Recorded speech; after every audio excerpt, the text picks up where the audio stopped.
The Whatchamacallit of the year.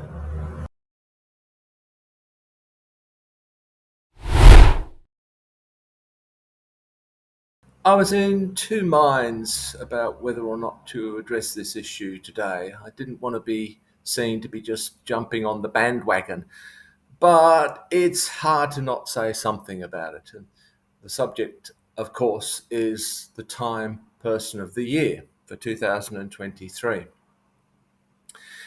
Now, Time magazine, or the editorial body of Time magazine, have been awarding this title since 1927 when they gave it to Charles Lindbergh.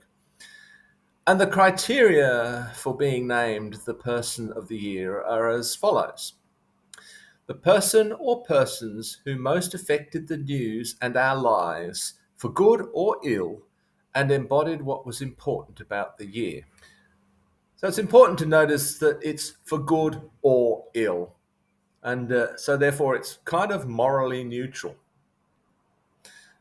It's included people like Donald Trump, Elon Musk, Vladimir Putin, Ayatollah Khomeini, and perhaps most famously Adolf Hitler in 1938. So these are the big influencers of the year. Of course, it's also included people like Vladimir Zelensky, the president of the Ukraine, and Greta Thunberg. But the selectors have also done some rather weird things on occasions. For example, last year in 2022, they gave the accolade to the Spirit of Ukraine. In 2006, they gave it to you, apparently representing individual content creators on the World Wide Web. Hey, so that's me. Well, I wasn't doing this in 2006. This year, the shortlist of 9 included the Trump prosecutors, uh, Barbie, yes, Barbie, and Vladimir Putin again. I was quite surprised to see that Benjamin Netanyahu was not on the list.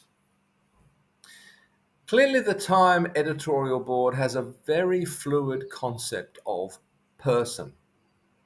Okay, well, the criteria allow it to be stretched to include groups of people, but the spirit of an entire nation? An entirely fictional character? It seems to me that Time's main objective here, both in its choice of nominees as well as in its final choice, was to grab the world headlines for a time. Perhaps that's been its aim for several years now. It certainly succeeded in doing that this year, as well as taking over social media for a time. As far as the actual choice is concerned, of course it will be divisive. Isn't that part of the aim? But how do you actually measure who has most affected the news and our lives, for good or ill, and embodied what was important about the year? I'm surprised that in 2020 they didn't give it to COVID 19. That seems to fit the criteria more than anything or anyone ever has before or since, except perhaps for the criterion about being a person. But they seem rather flexible about that one anyway.